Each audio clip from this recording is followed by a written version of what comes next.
ABP Ganga को हृदय से धन्यवाद देता हूं कि उन्होंने उत्तर प्रदेश के संबंध में और खासतौर पर जब हमारी सरकार के 4 वर्ष के कार्यकाल पूरे होने जा रहे हैं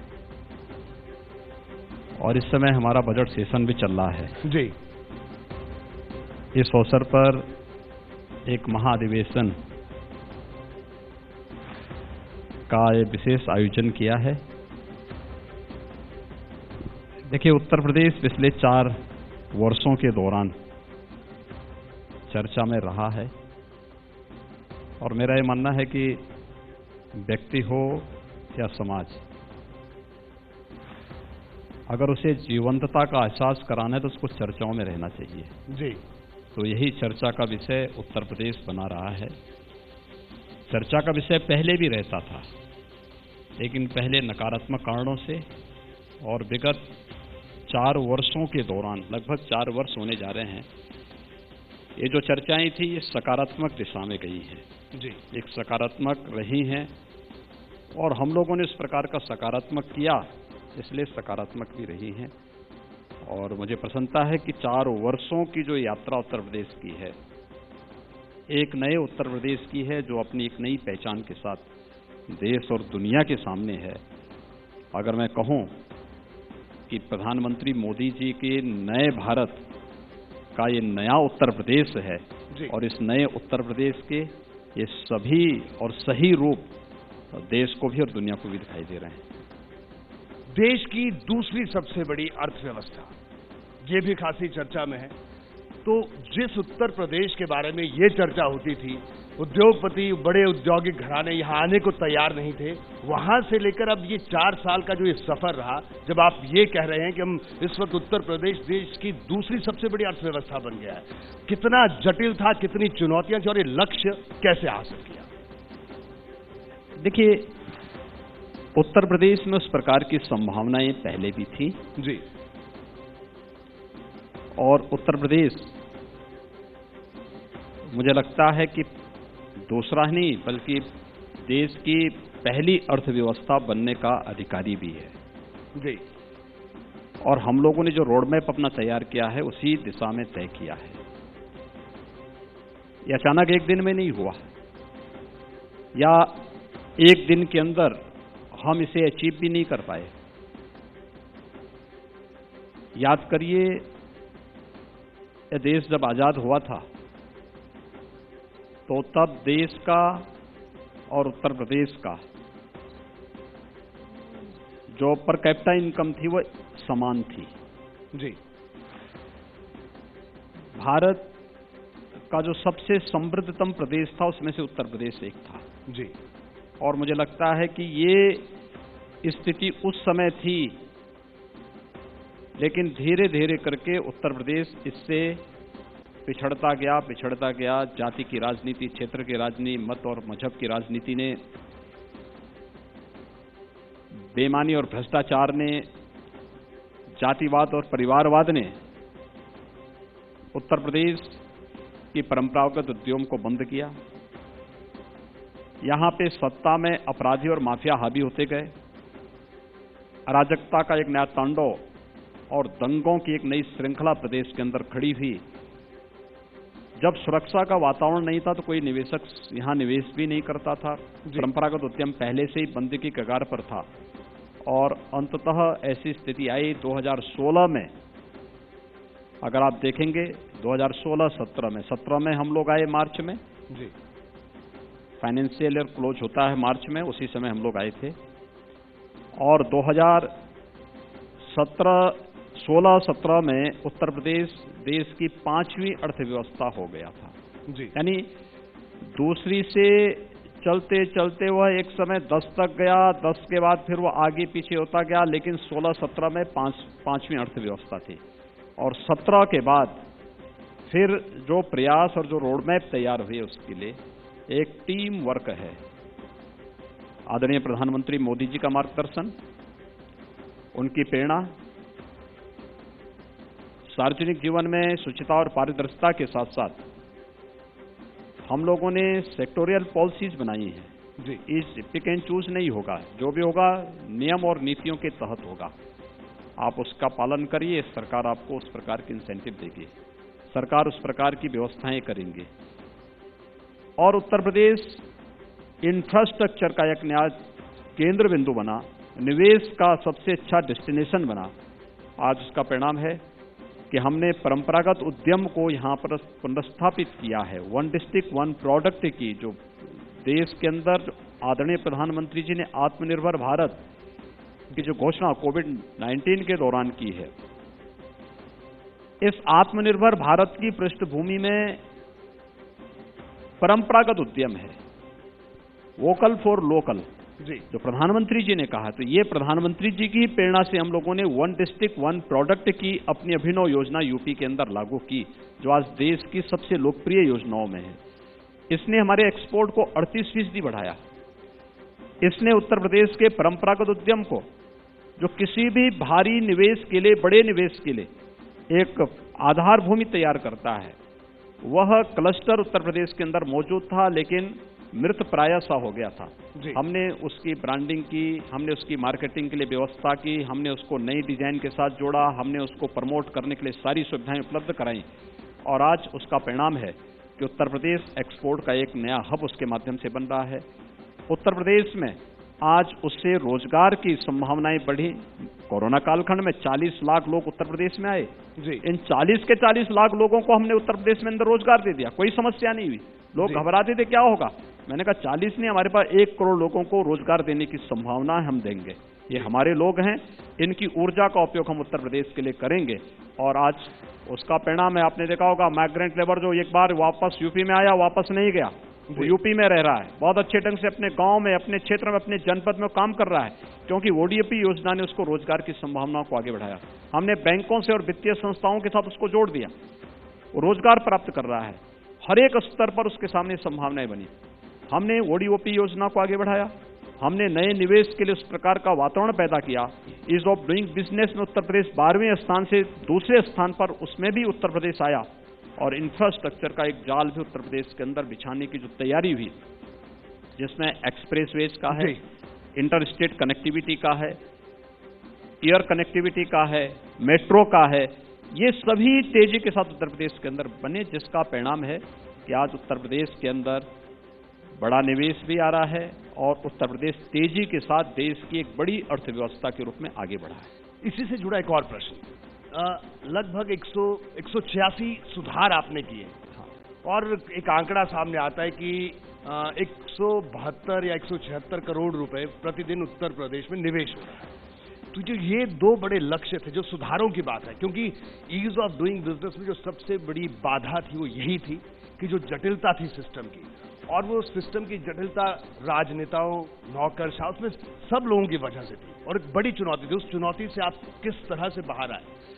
देखिए, टेक्नोलॉजी जी, टेक्नोलॉजी की आज जिस पर प्रधानमंत्री जी बार बार फोकस करते हैं, हमें अगर भ्रष्टाचार मुक्त व्यवस्था देनी है, एक पारदर्शी व्यवस्था देनी है, तो हम उसको टेक्नोलॉजी के साथ जोड़ें। हमने यहाँ पर एक सिंगल विंडो सिस्टम बनाया, निवेश मित्र पोर्टल जी, और निवेश मित्र पोर्टल पे कोई भी निवेशक आकर के अपना आवेदन करे जी, क्वेरीज होगी, वह उसका समाधान करे। एक समय सीमा उसके लिए भी तय है और हमारे यहाँ भी तय है। दूसरा, हम लोगों ने बहुत सारी एनओसी डीम्ड भी कर दी, भाई आपको 15 दिन के अंदर इसमें एनओसी जारी करनी थी, नहीं दिया, मान लिया गया, हो गया। और अगर वह गलत तर्क हुआ है तो जिसको देना था उसने अगर आपत्ति नहीं लगाई तो उसी की जवाबदेही तय होगी, लेने वाले की नहीं होगी। लेने वाले ने तो आवेदन कर लिया है, अब आपका काम है क्वेरीज करना और समयबद्ध ढंग से उसका निस्तारण करना जी। तो ये हम लोगों ने डीम्ड की। जैसे एमएसएमई में हम लोगों ने उत्तर प्रदेश के अंदर व्यापक सुधार, यानी लेबर रिफॉर्म में तो की ही, लेकिन साथ साथ इसमें भी कि 1000 दिनों तक आप यहाँ पर उद्योग लगाइए, अपना निवेश करिए, अपना उद्यम स्थापित करिए, आपको कोई एनओसी की आवश्यकता नहीं, कोई सर्टिफिकेट की आवश्यकता नहीं, कोई लाइसेंस की आवश्यकता नहीं, आप लगाइए, इन 1000 दिनों के अंदर आप इन औपचारिकताओं को पूर्ण करते रहिए। ये सरल हुआ, उसके कारण हर व्यक्ति निवेश करने को तत्पर हुआ, आगे बढ़ता गया, और उसका परिणाम है रोजगार जनरेट हुआ, नौकरियां निकली यहां पर। करोड़ों लोगों को हम लोगों ने अकेले कोरोना कालखंड में 1,25,00,000 से अधिक लोगों को हमने यहां पे रोजगार और सीधे नौकरियों के साथ जोड़ा। निजी क्षेत्र का था लेकिन जोड़ा। ये सभी कार्य इसमें हुए। जी, कोरोना काल की अगर बात करें तो एक बड़ी चुनौती थी, लेकिन जिस तरह से कोरोना काल में आपकी सरकार ने काम किया, WHO तक ने उसकी तारीफ की। लेकिन सबसे बड़ी चुनौती आखिरकार उस दौरान क्या थी? क्योंकि जब कोरोना काल चल रहा था तो हम अगर उत्तर प्रदेश का हम चैनल हैं बीपी गंगा, तो जरूर रोज एक खबर जरूर आती थी। एक तो कोरोना का आंकड़ा और दूसरा मुख्यमंत्री योगी आदित्यनाथ ने टीम 11 के साथ बैठक की। तो क्या रणनीति थी, क्या गेम चेंजर ऐसा क्या था कि पूरा का पूरा विमर्श बदल दिया आपने, पलट दिया? देखिए, कोविड सदी की सबसे बड़ी महामारी थी और कोविड ने हम सबको बहुत बड़ा सबक भी सिखाया है। जी, देखिए, केवल विकास की एक उच्च स्थिति में पहुंच जाना ही पर्याप्त नहीं है। आप उसको सस्टेनेबल रखने की सामर्थ्य रखते हैं कि नहीं रखते हैं, ये भी महत्वपूर्ण होती है। और मुझे लगता है कि कोविड-19 पर प्रभावी नियंत्रण करने और कोविड प्रबंधन में उत्तर प्रदेश सफल रहा है और भारत सफल रहा है, तो इसका श्रेय दिया जा सकता है प्रधानमंत्री मोदी जी को। जी, जिनके मार्गदर्शन में, जिनकी प्रेरणा से सफलतापूर्वक इस मॉडल को हम लोगों ने देश के अंदर भी और उत्तर प्रदेश के अंदर भी लागू किया। 22 मार्च को जनता कर्फ्यू था जी, और 25 मार्च से लॉकडाउन प्रारंभ हो गया था। जी, 25 मार्च के बाद 25 मार्च को अपराह्न में मैंने एक संक्षिप्त बैठक ली। इससे पहले ही, जनता कर्फ्यू के पहले ही, मैंने मंत्रिपरिषद की एक कमेटी गठित कर दी थी। हम लोगों ने इस बात को गठित की थी, कोरोना आ रहा है तो कोरोना का सबसे ज्यादा प्रभाव पड़ेगा उद्योग पर और उन लोगों पर जो प्रतिदिन खाते कमाते हैं, जी, मजदूर वर्ग है उस पर। इसके लिए हमने मंत्रिपरिषद की अपनी एक कमेटी बना दी। तो कमेटी को मैंने जिम्मेदारी देखी, भाई आप इस बात को देखें कि इनके लिए क्या किया जा सकता है। उत्तर प्रदेश पहला राज्य था जिसने इस बात की व्यवस्था की कि हम अपने सभी मजदूरों को, संगठित क्षेत्र का हो, असंगठित क्षेत्र का हो, ठेला खोमचा रेहड़ी लगाने वाला स्ट्रीट वेंडर हो या कूली या पल्लेदार हो, खेतों में काम करने वाले मजदूर हों, इन सब के लिए हम लोगों ने पहले ही व्यवस्था कर दी कि हम इन लोगों को फ्री में राशन उपलब्ध कराएंगे और इनको भरण पोषण भत्ता उपलब्ध कराएंगे कोरोना पीरियड के दौरान। जी, हम उनकी मजदूरी के बराबर नहीं दे सकते, लेकिन कुछ देंगे जिससे वह कोई भूखों न रहे। हमने 25 तारीख को ही इसकी घोषणा 25 तारीख से लागू भी कर दिया। 25 से लॉकडाउन शुरू हुआ, उसके दिन से ये लागू भी हो गया। और इसके बाद प्रधानमंत्री जी ने गरीब कल्याण पैकेज भी घोषणा की, जिसमें खाद्यान्न के साथ साथ गरीबों को निःशुल्क रसोई गैस के सिलेंडर उपलब्ध करवाना, जी, वृद्धावस्था, दिव्यांगजन और विधवा पेंशन की एडवांस व्यवस्था करने की तैयारी, प्रधानमंत्री किसान सम्मान निधि का पैसा उपलब्ध करवाने की तैयारी, जनधन अकाउंट धारियों को 3 महीनों तक लगातार 500 रुपये उन्होंने अतिरिक्त दिए। लगभग 3,56,00,000 परिवार तो वही थे हमारे प्रदेश में जिसको प्रधानमंत्री गरीब कल्याण पैकेज के अंतर्गत सहायता प्राप्त हुई। 87 लाख हमारे यहाँ वृद्धजन थे या विधवा महिलाएं थी या दिव्यांगजन थे जिनको एडवांस में पेंशन और 1,000 रुपये अतिरिक्त उनको उसके साथ उपलब्ध करवाया गया। इसके साथ ही प्रधानमंत्री किसान सम्मान निधि में 2,40,00,000 किसान हमारे पास थे जिनको हम लोगों ने एडवांस में 2,000 रुपये उपलब्ध करवाए थे इस दौरान, जिससे खेती किसानी के कार्य में किसी प्रकार की बाधा न पहुंचे। इसके साथ 54 लाख वे लोग थे जिसमें हमारे पास संगठित क्षेत्र और असंगठित क्षेत्र के लेबर थी, स्ट्रीट वेंडर थे, जिनको हम लोगों ने भरण पोषण भत्ता की सुविधा और राशन की सुविधा के साथ जोड़ा। और 40 लाख जो माइग्रेंट लेबर थे उनको हम लोगों ने इसके साथ जोड़ा। ये सभी कार्य की घोषणा प्रदेश सरकार पहले करती गई और मंत्रिपरिषद नियमों को, नीतियों को तय करता था। हमारी टीम 11 उनकी मॉनिटरिंग करता था अलग अलग विभाग के साथ। एक समन्वय था, एक टीम, हर टीम को अलग अलग काम मैंने दिए थे और उनका काम था कि दिन में मेरे साथ उस सुबह बैठेंगे, 1 घंटा 1.5 घंटा या ज्यादा बिजनेस होता था तो 2 घंटे तक का काम होता था। 2 घंटे के बाद 24 घंटे के लिए फिर उनमें फ्रीडम होती थी कि वे 24 घंटे के अंदर उसका रिजल्ट देंगे मुझे। लेकिन इस दौरान उस टीम का काम क्या क्या है, मैं इसकी स्वयं समीक्षा जिलों से भी स्वयं करता था। हर एक जिले के जिलाधिकारी को, मंडलायुक्त को या पुलिस को या अलग अलग विभागों को भी फोन करके मैं उनसे फीडबैक लेता था, भाई क्या स्थिति है, कहां पे हमें क्या करना है। अलग अलग कार्यों की जिम्मेदारी अलग अलग टीमों को दी गई थी। यह तो एक काम यहां पे होता था। दूसरा, हम उस टीम में ही तय करते थे। आप देखें, जब कोविड का पहला पेशेंट मार्च प्रथम सप्ताह में उत्तर प्रदेश में आया था, आगरा का था और गौतम बुद्ध नगर के थे जी, तब हमारे पास टेस्टिंग की कोई क्षमता नहीं थी, 0 पे थे हम। दिल्ली में हमें टेस्ट कराना पड़ा था और आज उत्तर प्रदेश 2 लाख टेस्ट प्रतिदिन करने की क्षमता की लैब्स स्थापित कर चुका है। उत्तर प्रदेश के अंदर हर एक कमिश्नरी स्तर पर, जनपद स्तर पर हमारे पास लैब्स मौजूद हैं और हम वहां पे कोविड-19 की जांच कर सकते हैं। हमारे पास बेड्स नहीं थे जी। 36 जनपद ऐसे थे जहां कोई आईसीयू बेड नहीं था। 75 में से 36 जनपद ऐसे थे जहां कोई आईसीयू बेड नहीं था, जहां कोई वेंटिलेटर नहीं था। आज हमारे पास सभी 75 जनपदों में वेंटिलेटर भी हैं, आईसीयू के बेड्स भी हैं और हमारे पास 1.5 लाख कोविड-19 के लेवल 1, लेवल 2, लेवल 3 के बेड्स मौजूद हैं, जहां पे हम 1.5 लाख पेशेंट अगर आ जाएं तो उन 1.5 लाख पेशेंट का एक साथ उपचार करने की क्षमता हमारे पास है।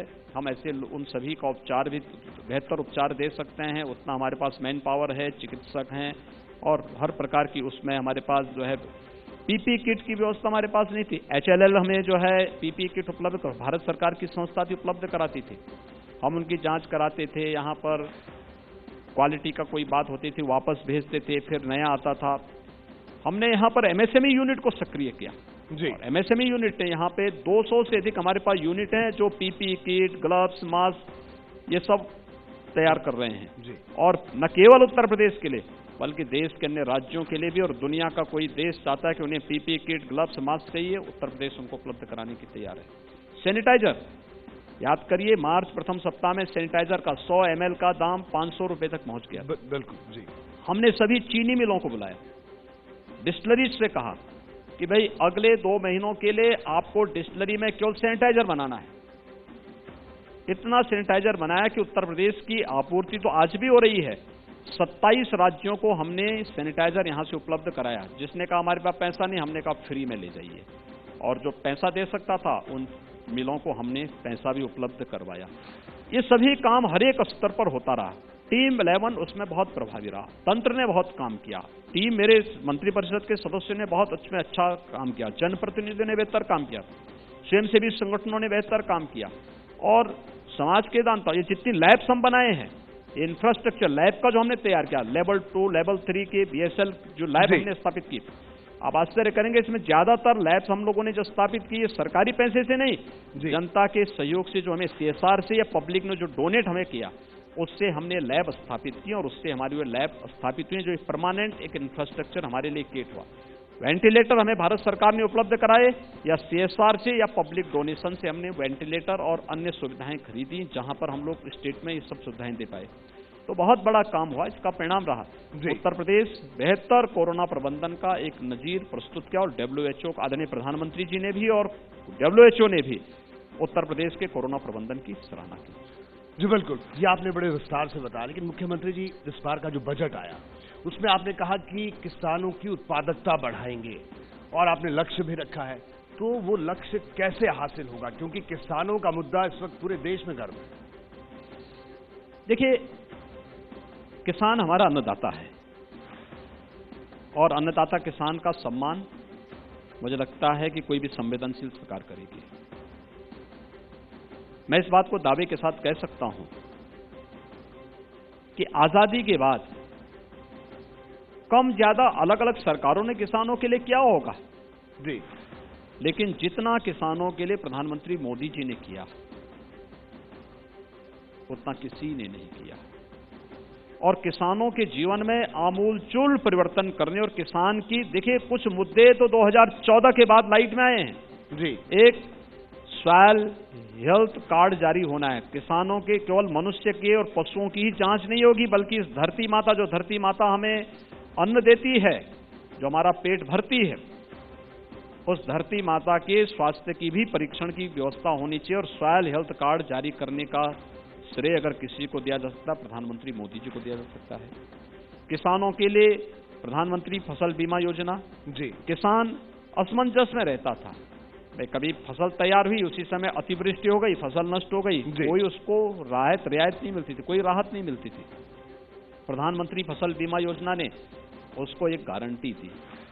प्रधानमंत्री कृषि सिंचाई योजना, मैं उत्तर प्रदेश की ही बात करता हूं। उत्तर प्रदेश में 2017 में जब मैं आया तो मैं सिंचाई विभाग की परियोजनाओं को समीक्षा कर रहा था।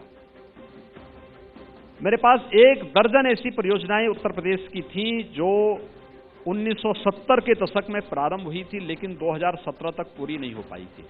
उसमें बाण सागर की एक परियोजना थी, 1973 में योजना आयोग ने योजना बनाई, उस बाण सागर परियोजना बनाई थी जी। 1978 में उसका शिलान्यास तत्कालीन प्रधानमंत्री मोरारजी देसाई जी ने किया जी, और 1978 से लेकर के 2017 तक पूरी नहीं हुई।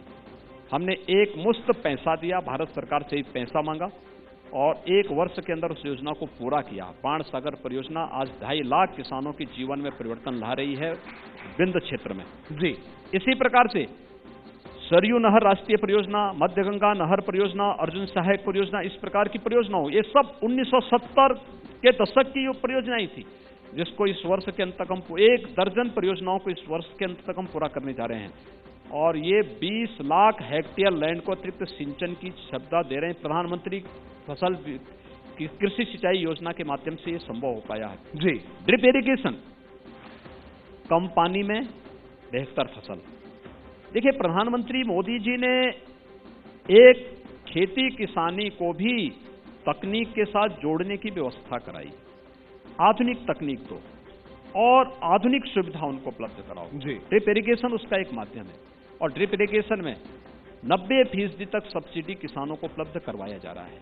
एक दूसरा, इसके माध्यम से कितना हम व्यापक परिवर्तन ला सकते हैं, ये आज आप देख सकते हैं। हर जनपद में उत्तर प्रदेश में हमने कृषि विज्ञान केंद्र स्थापित किए हैं भारत सरकार के सहयोग से।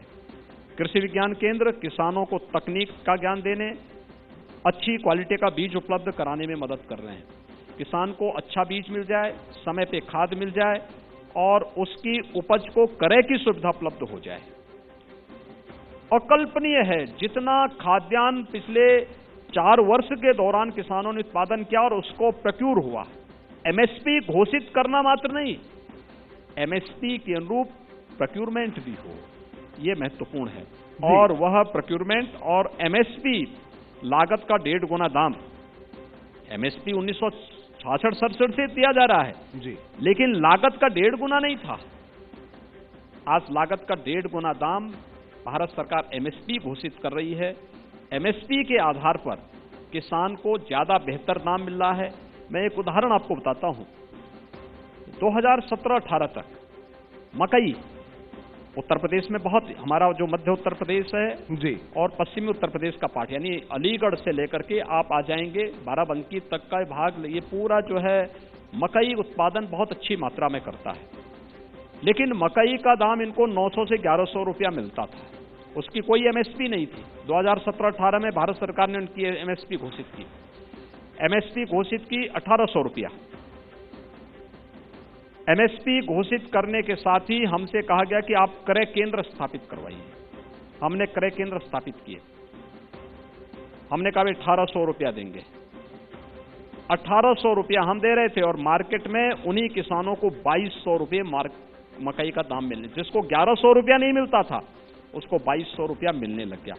आज कृषि संबंधी जो कानून हैं, वह कृषि संबंधी कानून इसी प्रकार से किसान को लाभकारी दाम दिलाने। लेकिन फिर आंदोलन क्यों हो रहा है मुख्यमंत्री जी? आपने बड़े विस्तार से बताया कि आंदोलन इसलिए हो रहा है जी, क्योंकि लोगों को के लिए एक सपना था जी कि प्रधानमंत्री किसान सम्मान निधि भी किसान को मिल पाएगी। जी, याद करिए, जब 2019 में, फरवरी 2019 में प्रधानमंत्री जी ने प्रधानमंत्री किसान सम्मान निधि में कहा कि हर किसान को हम 6000 रुपये सालाना देंगे, जी, जिससे किसान को अपनी जरूरत की चीजों को लेने के लिए किसी के सामने, किसी साहूकार के सामने या किसी के सामने हाथ न फैलाना पड़े। जी। उस समय कांग्रेस ने और वामपंथियों ने क्या बातें कही थी? कांग्रेस ने, सोशलिस्टों ने, कम्युनिस्टों ने उस समय कहा था ये सब दिवा सपना है, ये तो चुनाव के बाद वापस ले लेंगे फिर। जी। उत्तर प्रदेश में 2,42,00,000 किसानों को 28,000 करोड़ रुपए का भुगतान अभी हाल ही में किया गया। सीधे एक डीबीटी के माध्यम से किसान के खाते में सारा पैसा जा रहा है। हर चौथे महीने, हर तीसरे चौथे महीने किसान के खाते में पैसा जा रहा है, कोई समस्या नहीं। लेकिन जो गुमराह करने वाले लोग थे वे चुनाव के पहले भी कर रहे थे। राफेल के नाम पर भी देश को गुमराह कर रहे थे। किसान सम्मान निधि के नाम पर भी लोगों को गुमराह कर रहे थे कि चुनाव के बाद सब पैसा वापस ले लेंगे। आज उनके लिए सब कल्पना है कि देश तो वही, लोग भी वही, तंत्र भी वही, केवल लीडरशिप बदल गई। तो लीडरशिप बदलने से कितना परिवर्तन हो जाता है कि देश में इंफ्रास्ट्रक्चर तेजी के साथ बढ़ा, देश के अंदर निवेश भी तेजी, यानी दुनिया के अंदर सबसे अच्छा निवेश का गंतव्य भी भारत बढ़ा, और भारत की दुनिया के अंदर एक नई पहचान के साथ भारत आ रहा है। भारत अपनी एक नई पहचान भी बना दिया है जी। और हरेक तबके के हितों के लिए इतना बड़ा कार्य हो रहा है। प्रधानमंत्री किसान सम्मान निधि 11 करोड़ किसानों को पैसा मिल रहा है।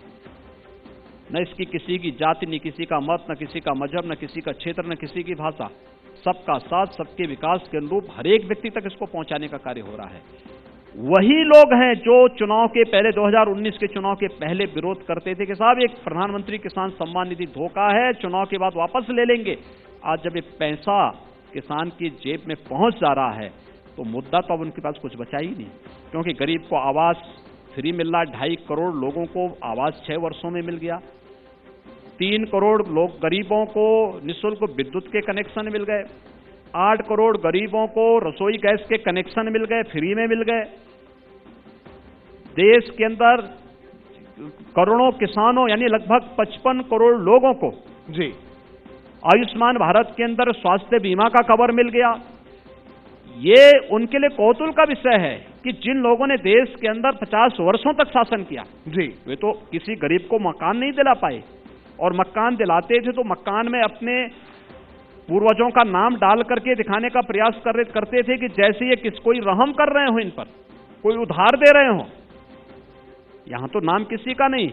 प्रधानमंत्री एक देश की संवैधानिक संस्था है। प्रधानमंत्री आवास योजना, स्वच्छ भारत मिशन के अंतर्गत हर गरीब को शौचालय की सुविधा जी, सौभाग्य योजना के अंतर्गत हर एक परिवार तक विद्युत उपलब्ध करा देना, उसी प्रकार से उज्ज्वला योजना में हर गरीब परिवार को रसोई गैस का कनेक्शन उपलब्ध करवा देना। अब उनको कुछ भी नहीं दिख रहा था, क्योंकि वे इस फील्ड में भी हार गए थे और देश के साथ गद्दारी करके उन्होंने 1952 में देश के संविधान के साथ धोखा करके जो काम किया था कि धारा 370 जोड़ करके भारत आतंकवाद का दंश हमेशा झेलता रहे, मोदी जी ने उस समस्या का भी समाधान जब कर दिया तो उनके पास कोई मुद्दा ही नहीं बचा था। तो आपका कहना है कि मुद्दा आस्था नहीं के है। साथ खिलवाड़ करते थे। लेकिन पश्चिमी उत्तर प्रदेश में बड़ी बड़ी महापंचायतें हो रही हैं आजकल। किसान कह रहे हैं कि हम आंदोलन पर हैं। आपने देखा होगा पश्चिमी उत्तर प्रदेश के अलग अलग जिलों में पंचायतें हो रही हैं। तो हर व्यक्ति देख रहा है जी, हर व्यक्ति देख रहा है कहां कितना समर्थन है। जी, देखिए, किसान के प्रति हमारी पूरी संवेदना है, लेकिन मैं अपील करूंगा हर किसान भाई से, हर मजदूर भाई से, हर युवा से, मोदी जी ने जितना यशस्वी और जितना बेहतर नेतृत्व देश को दिया है और दे रहे हैं जी, मुझे लगता है वह उन लोगों के लिए अकल्पनीय होगा जिन लोगों ने किया नहीं। लेकिन ये एक हकीकत है और इस हकीकत को हर व्यक्ति अनुभव कर रहा है। आज जो दुनिया में है वह भी और जो भारत में है वह भी। काम जब किया है उसका परिणाम भी सामने आएंगे।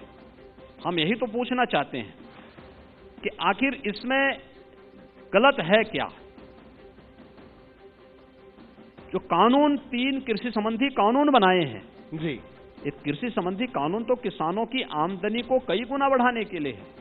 ये उत्तर प्रदेश विधानसभा में भी हमारे विपक्ष के मित्रों ने इस बात को कहा था। हमारे नेता प्रतिपक्ष श्री राम गोविंद चौधरी जी ने विधानसभा में भी इस मुद्दे को उठाया था। मैंने उनसे पूछा, उन्हीं के विधानसभा क्षेत्र का एक मुद्दा है जी, उनकी विधानसभा में एक काला हलवा बनता है, राम रतन का काले गाजर का हलवा, गाजर का हलवा, सहतवार कस्बे में, उनकी विधानसभा क्षेत्र बलिया में। जी, बलिया। और आप आश्चर्य करेंगे, वह कॉन्ट्रैक्ट फार्मिंग आज से नहीं दशकों से कर रहे हैं। मैंने कहा ये हलवा आपकी विधानसभा क्षेत्र में बनता है? उन्होंने कहा हाँ। मैंने कहा राम रतन जी का जो के परिवार के लोग, राम रतन का गाजर का हलवा, क्योंकि किसी राम रतन ने ये शुरू किया था गाजर का हलवा। तो मैंने कहा काला गाजर आसपास के किसानों को उगाने के लिए दिया जाता है, उनके साथ एग्रीमेंट होता है, और फिर जो प्रोडक्शन होता है वो एडवांस में खरीद लेते हैं जी। और फिर उसी से गाजर का हलवा बनता है। और गाजर का हलवा वह फिर न केवल बलिया में, पूर्वी उत्तर प्रदेश में, देश में और दुनिया में भी जाता, उसकी डिमांड होती है। तो मैंने कहा राम रतन के परिवार के लोगों ने, राम रतन जी के परिवार के लोगों ने तो किसी किसान की खेती पे कभी कब्जा नहीं किया। हाँ, राम रतन जी के कारण या उस हलवे के कारण वहां के किसानों को कई गुना दाम मिल जाता है, कई गुना दाम मिल जाता है, लेकिन किसी किसान की जमीन आज तक नहीं ली। दूसरा उदाहरण मैंने बैद्यनाथ का दिया। आयुर्वेद प्रोडक्ट में बैद्यनाथ का नाम बहुत पुराना है। बुंदेलखंड के झांसी और आसपास के जनपदों में बैद्यनाथ ने हर्बल प्रोडक्ट को किसानों को उगाने के लिए दिया और फिर उसको खरीदा। एग्रीमेंट प्रोडक्शन का था, जो वह हर्बल प्रोडक्ट उत्पादन करेगा, और उस एग्रीमेंट के आधार पर वह लेते हैं और किसान को कई गुना दाम देते हैं। आज तक बैद्यनाथ ने किसी खेत पर कब्जा तो नहीं किया, किसी का एग्रीमेंट तो नहीं हुआ। ये बाध्यकारी नहीं है जी, ये बाध्यता नहीं, ये विकल्प है किसानों के लिए। लेकिन उस सब के बावजूद किसानों के कंधों पर बंदूक रखने का काम हो रहा है। और कौन कर रहे हैं? जिनको खेती किसानी की कोई जानकारी नहीं, कोई जानकारी नहीं। जी, मुझे आश्चर्य होता है, हन्नान मोल्ला किसान है क्या? योगेंद्र यादव किसान है क्या? ये जो चेहरे हैं वहां पर ये सब किसान हैं, सब झोला टांग करके निकलते हैं, विदेशी जूठन खा करके लोग जो है तमाशा बनाते हैं दुनिया के अंदर। देश के अंदर हर खुरापात की जड़ है केवल अव्यवस्था फैलाना। जिन लोगों ने केवल भारत की पुण्य क्षति करना जिन्होंने अपना वो मान लिया है, वे लोग आज भोले भाले किसानों के कंधों पर बंदूक रख करके इस आंदोलन को भड़का रहे हैं। दूसरा, मंडी कानून है। ये मंडी कानून किसानों के हित में है। एपीएमसी एक्ट के अंतर्गत तो किसानों को वन नेशन वन मार्केट से जोड़ने का काम प्रधानमंत्री मोदी जी ने किया है। जी, आज उत्तर प्रदेश का किसान, अगर उसको उत्तर प्रदेश में दाम नहीं मिल रहा है, अभी मैं झांसी की मैं एक बात बता दूं, झांसी की एक बालिका अपना लॉ का पाठ्यक्रम पूरा करने के बाद वो घर में आई। कोरोना के दौरान उसको लगा कि अब कहां जाना है, तो वो कोरोना के दौरान उसने अपने घर की छत में स्ट्रॉबेरी का उत्पादन प्रारंभ किया। स्ट्रॉबेरी लगाई, अच्छा उत्पादन हुआ। उसके बाद उसके पास 1.5 एकड़ खेत था परिवार के लोगों का, उन्होंने 1.5 एकड़ खेती में स्ट्रॉबेरी लगाई। वन नेशन वन मार्केट है, वह प्रोडक्ट लेकर के पहुंच गई दिल्ली के मार्केट में। 700 रुपए पर केजी उसको मिला।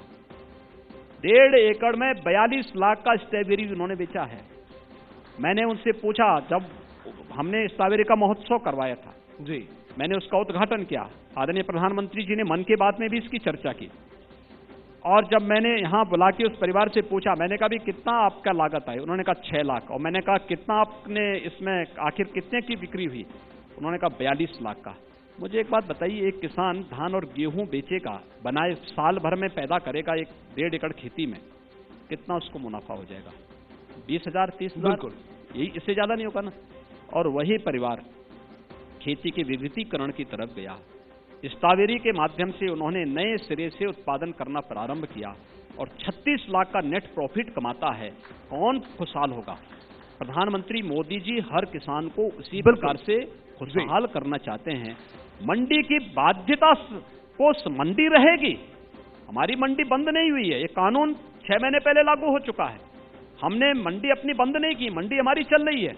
हम एमएसपी वहां दे रहे हैं, लेकिन अगर एमएसपी से ज्यादा दाम मार्केट में किसान को मिल रहा है, कहीं और जगह मिल रहा है, किसान वहां जाके बेचे, मंडी समिति के लोग उसको परेशान नहीं करेंगे। जो धमक पड़ते थे पहले उसकी उपज को झपट लेते थे, जब्त कर लेते थे। आज कोई जब्त नहीं करेगा। ये एक्ट किसान को संरक्षण प्रदान करता है, किसान को धोखा नहीं देता, बल्कि किसान को संरक्षण प्रदान करता है। लेकिन यह किसानों के कंधों में बंदूक रख करके ये लोग वही साधने वाले लोग हैं जिन लोगों ने देश की अपूर्णीय क्षति की है, और वही लोग आज फिर से किसानों के कंधे में बंदूक रख करके, ये भारत माता का लाल हमारा अन्नदाता किसान देश के साथ हमेशा रहा है, लेकिन ये चेहरे कौन हैं देख सकते हैं, समझ सकते हैं।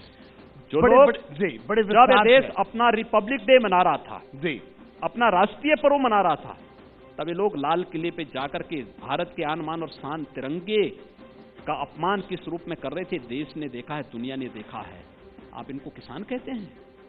ये किसान हैं जी, ये लोग दंगाई हैं और दंगा करा करके केवल अपना उल्लू सीधा करना चाहते हैं। और इसीलिए हम कहना चाहते हैं, किसानों के हितों के लिए सरकार हर कार्य करेगी, केंद्र की सरकार हो या राज्य की सरकार। हम लोग किसानों के हितों के लिए सारे कार्यक्रम करेंगे, लेकिन भारत के कानून को हाथ में लेकर के भारत के संवैधानिक प्रतीकों का अपमान करने का कोई प्रयास करेगा तो फिर वहां पे कानून भी अपना काम करेगा। तो मुख्यमंत्री जी, अभी जो आपने बात कही कि दंगाइयों की भी आपने बात कही कि इस तरह की हरकतें ठीक नहीं, आप तो पोस्टर लगवा देते हैं जो दंगा करता है, तो यानी उत्तर प्रदेश में एक बड़ा आंदोलन खड़ा करने की जो बातें हो रही हैं, अगर ऐसी स्थिति होती है तो क्या कहना? देखिए, हमने पोस्टर ही नहीं लगाए, हमने वसूली भी प्रारंभ की है जी, और हम इस बात को मानते हैं, सार्वजनिक संपत्ति मेरी बपौती नहीं है जी, मेरी व्यक्तिगत संपत्ति नहीं है, मैं इसका कस्टोडियन मात्र हूं जी, और ये मेरी जिम्मेदारी है, जब तक मैं यहां पर हूं उस प्रॉपर्टी का संरक्षण करना, उसकी हिफाजत करना, ये मेरा धर्म है। मेरा धर्म केवल मेरी पूजा पद्धति नहीं हो सकती, वो मेरी पूजा पद्धति अलग है जी, वो मेरा व्यक्तिगत अधिकार है। मैं कैसे पूजा करूं, कैसे नहीं करूं, ये मेरा व्यक्तिगत अधिकार है, लेकिन मेरा धर्म मेरा राष्ट्र धर्म है। मैं अपनी राष्ट्रीय संपत्ति को नुकसान नहीं होने दूंगा किसी से भी, और कोई करेगा तो फिर उसको उसका वसूली भी करना पड़ेगा, उससे वसूली भी करेंगे, उसकी भरपाई भी करवाएंगे। और हमने किया, सीए के दौरान कुछ लोगों ने तो साहस किया था जी, हमने कहा बातचीत सुनिए, आप बातचीत मानिए, हमने तो बाकायदा पुस्तक छपाई थी। मैं नहीं समझ पा रहा हूं कि आखिर क्या गलत था उसमें। अगर पाकिस्तान, बांग्लादेश, अफगानिस्तान में पीड़ित हिंदू, सिख, ईसाई, बौद्ध, जैन, इन सब के को जो वहां प्रताड़ित थे, पीड़ित थे, 5 साल से भारत के अंदर रह रहे थे, उनको भारत की नागरिकता दी जा रही, तो इसमें गलत क्या है जी? आपको पीड़ा क्यों हो रही है? और आप दंगा करेंगे, आप आग लगाएंगे? अगर आपने लगाया है तो भाई इसकी भरपाई भी कर दीजिए। एक और आजकल बहुत तस्वीरें देखने को मिलती है, हमें रोज हमारे पास ये खबरें आती है, बहुत सारे लोग लंगड़ा कर चलते हैं आजकल, जिस तरह की तस्वीरें आती हैं जगह जगह से उत्तर प्रदेश में, रोज सुबह 4 खबर आती है, वहां पर एनकाउंटर हुआ तो देखते हैं विजुअल आता, कोई अपराधी लंगड़ा कर चल रहा है। जैसी करनी वैसी भरनी, मेरा तो ये मानना है, जो जैसा करेगा वैसे भरेगा।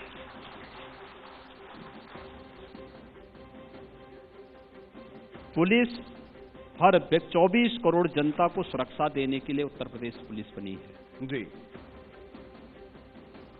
लेकिन राह चलते हुए किसी गरीब को, किसी कमजोर को, किसी व्यापारी को या किसी बहन बेटी को कोई निशाना बना करके गोली चलाएगा तो भाई उसको इतना मजबूत होने की तैयारी करनी चाहिए कि वह गोली खाने की सामर्थ्य भी रखे, और नहीं है इसलिए तख्ती लटका कर चल रहा है या लंगड़ा के चल रहा है जी। एक और सवाल, अभी जो आपने धर्मांतरण पर जो कानून आया, लव जिहाद को लेकर, जिसको हम अगर आम बोलचाल की भाषा में काफी प्रचलित है शब्द ये, तो उसको लेकर विपक्ष बड़ा विरोध कर रहा है कि साहब ये तो पहले से जब कानून मौजूद थे तो ऐसा कानून लाने की जरूरत क्या पड़ी है आप सरकार को? देखिए, लव जिहाद पर हम लोगों ने प्रदेश के अंदर एक कानून बनाया है, और ये कानून हमने वैसे ही नहीं बनाया, किसी पूर्वाग्रह से ग्रसित होकर नहीं बनाया है। हमारे पास इस प्रकार के उदाहरण थे। एक दूसरा, 2009 में केरल हाईकोर्ट इस पर चिंता व्यक्त कर चुका था। केरल के अंदर जो घटनाएं घटित हुई थी, उसी प्रकार की घटनाएं कर्नाटक में हुई, तो कर्नाटक हाईकोर्ट ने भी चिंता व्यक्त की थी जी। और उत्तर प्रदेश में घटनाएं घटित हुई तो स्वाभाविक रूप से एक संवेदनशील सरकार को चाहिए कि वह हर व्यक्ति और हर तबके को सुरक्षा प्रदान करे। यह कानून किसी व्यक्ति, किसी जाति, किसी मत या किसी मजहब के खिलाफ नहीं है। यह प्रदेश के 24 करोड़ लोगों को संरक्षण देने के लिए बनाया गया है, और हम इस कानून के दायरे में केवल किसी जाति या मजहब विशेष को नहीं ला रहे हैं, तो सभी के लिए सभी पे समान रूप से लागू हो रहा है। छल छद्म धोखे से अगर कोई व्यक्ति इस प्रकार के कृत्यों में लिप्त पाया जाता तो कानून अपना काम करना प्रारंभ कर देगा। और हम लोगों ने इसको लागू कर दिया है। मुझे लगता है कि लगभग 50-55 के आसपास मामले इसमें दायर भी हुए हैं और कार्रवाई भी उसमें हुई है। लगातार आप देश भर में दौरे कर रहे हैं, हम देखते हैं कई बार आप अभी केरल भी आप गए, पश्चिम बंगाल आप जा रहे हैं, तो पश्चिम बंगाल की फिजाएं क्या लगता है आपको कि बदलेंगी या बदल रही है? देखिए, 5 राज्यों के चुनाव घोषित हो चुके हैं जी, और मुझे लगता है कि उत्तर प्रदेश के अंदर या भारतीय जनता पार्टी शासित राज्यों के अंदर जिस प्रकार का परिवर्तन दिखाई दिया है, विकास जिस तीव्रता के साथ आगे बढ़ा है, वेस्ट बंगाल का नागरिक भी उसी प्रकार की विकास की अभिलाषा रखता है। उसे भी प्रधानमंत्री किसान सम्मान निधि चाहिए, वहां के नागरिकों को भी आयुष्मान भारत का लाभ चाहिए, वहां के नागरिकों को भी one nation one ration card की सुविधा का लाभ चाहिए, वहां का नागरिक भी जी उस हर प्रधानमंत्री आवास योजना पाने का अभिलाषी है, वहां का नागरिक भी रोजगार पाने का अभिलाषी है। लेकिन दुर्भाग्य से टीएमसी की सरकार ने इन विकासपरक योजनाओं को वहां लागू नहीं होने दिया। लेकिन टीएमसी कहते हैं कि बाहर के लोग आ रहे हैं बंगाल में और माहौल खराब कर रहे हैं, इस पर क्या कहना आपका? देखिए, मुझे लगता है कि वेस्ट बंगाल के अंदर टीएमसी की सरकार जिस तरीके से चल रही है, मुझे लगता है ये कहा जा सकता है कि वहां पे सत्ता प्रायोजित अपराध है जी, और सत्ता प्रायोजित अपराध किस तरीके से संचालित होता है इसका जीता जागता नमूना है पश्चिमी बंगाल की सरकार और वहां के अंदर जो कुछ घटित हो रहा है। आप आश्चर्य करेंगे, आज मैं एक तस्वीर देख रहा था, भारतीय जनता पार्टी के एक बूथ स्तर के कार्यकर्ता की मां, बुजुर्ग मां, मुझे लगता है 90 साल से बुजुर्ग मां के साथ किस प्रकार की बर्बरता टीएमसी के गुंडों ने ढाई है। ये सब क्या है? ये सब क्या है भाई? राजनीति में आपको मेरी बात पसंद नहीं है, आप अपनी बात पब्लिक के सामने रखिए, फैसला तो जनता को करना है। चुनाव में फैसला सरकार नहीं तय करती है, ये जनता तय करती है। जनता लोकतंत्र की जनार्दन है। जी, तो आने वाले दिनों में पश्चिम बंगाल, केरल सब जगह दौरे होंगे। पश्चिमी बंगाल में Bharatiya Janata party full majority के साथ सरकार बनाएगी। जनता ये मानस बना चुकी है और मैं मानता हूं कहीं कोई संदेह नहीं होना चाहिए। असम के अंदर बीजेपी फुल मेजोरिटी के साथ फिर से वापस आएगी। बीजेपी कहते हैं कि बीजेपी ध्रुवीकरण की कोशिश कर रही है, कोई और हर जगह ये कहा कि योगी कहां उपयोगी होंगे, ये केरल में, बंगाल में ये भी सवाल उठा। भारतीय जनता पार्टी का हर कार्यकर्ता कर्मयोगी है जी, हर कार्यकर्ता ने काम किया है और मुझे लगता है कि हर कार्यकर्ता जिस मजबूती के साथ काम किया है। उत्तर प्रदेश में इलेक्शन होते हैं, अन्य राज्यों से भी कार्यकर्ता आते हैं। जब उन राज्यों में इलेक्शन होते हैं, हम लोग भी एक कार्यकर्ता के रूप में वहां जाते हैं। जी, हम नेता नहीं, एक कार्यकर्ता के रूप में वहां जा रहे हैं और अपनी बात को वहां रखेंगे। भाई, हमने तो सफलतापूर्वक एक मॉडल खड़ा किया है। वेस्ट बंगाल, कभी वेस्ट बंगाल एक देश के अंदर महाराष्ट्र के पैरेलल एक इकोनॉमी हुआ करती थी, आज वेस्ट बंगाल कहां पहुंच गया है, क्या दुर्गति हो गई है। नहीं, लेकिन ये सवाल तो आपके विचार परिवार पर भी करता है कि जिस वंदे मातरम को लेकर आप कश्मीर से कन्याकुमारी तक जाने की बात करते हैं और उस पश्चिम बंगाल में आप सरकार नहीं बना पाया, 2020 तक इंतजार करना पड़ा, अभी भी आप इंतजार की दहलीज पर खड़े हैं। अभी ये नहीं कह सकते कि आपका इंतजार पूरा हो गया है। आप याद करिए, हमने 2019 से पहले त्रिपुरा के अंदर, त्रिपुरा में वामपंथी सरकार कब से चली आ रही थी? 33 वर्षों से। जी, उस त्रिपुरा के अंदर भारतीय जनता पार्टी तो थर्ड मेजोरिटी के साथ सरकार बनाई है। असम के अंदर बनाई है, मणिपुर के अंदर बनाई है, अरुणाचल के अंदर बनाई है। अब वहां से घूमते घूमते बंगाली तो आना है जी, तो हमारे लिए तो बंगाल अब नजदीक है। हम एक तरफ से पूरब से ही आ रहे हैं जी, और वह कार्य करते करते वहां आए हैं। बंगाल में आप इस बार जनता का मानस तय चेंज करने के लिए उतावला है। आज देख रहे टीएमसी में भगदड़ मची हुई है। टीएमसी का हर व्यक्ति वहां पे घुटन महसूस कर रहा है, और उनको सबको, हर बंगाल का हर नागरिक,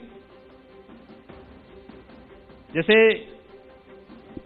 रामकृष्ण परमहंस जी की परंपरा पर गौरव की अनुभूति होती है, स्वामी विवेकानंद की परंपरा पर जिसे गौरव की अनुभूति होती है, डॉक्टर श्यामा प्रसाद मुखर्जी या गुरुदेव रविन्द्रनाथ टैगोर की परंपरा पर जिसे गौरव की अनुभूति होती है, क्योंकि बंगाल हमारी सांस्कृतिक राष्ट्रवाद की भूमि भी है।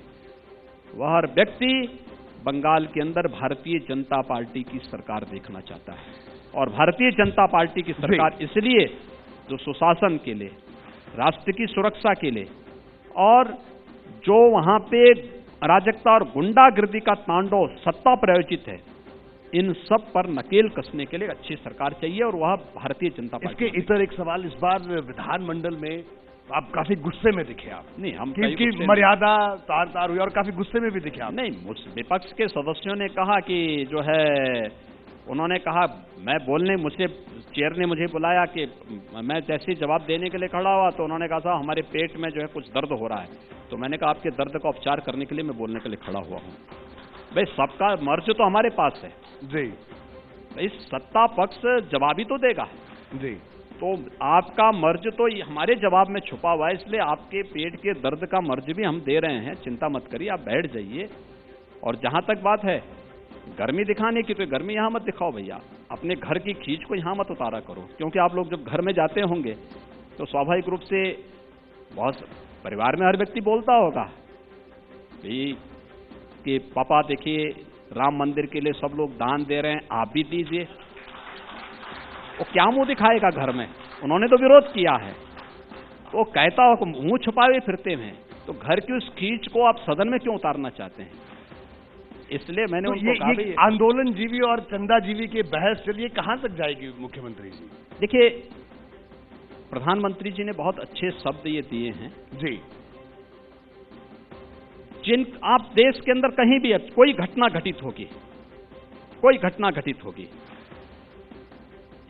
ये आंदोलन जीवी परजीवी की तरह उसमें अपने आजीविका ढूंढते हैं। परजीवी वही होता है ना जो दूसरों की आड़ लेकर के और फिर समाज का रक्त चूसता है, तो वही काम ये लोग कर रहे हैं, और मुझे लगता है कि ये बहुत दिनों तक चल नहीं पाएगा। एक्सपोज हो चुके हैं, पूरी तरह एक्सपोज हो चुके हैं लोग, और ये उनका अंतिम वो चल रहा है, इसलिए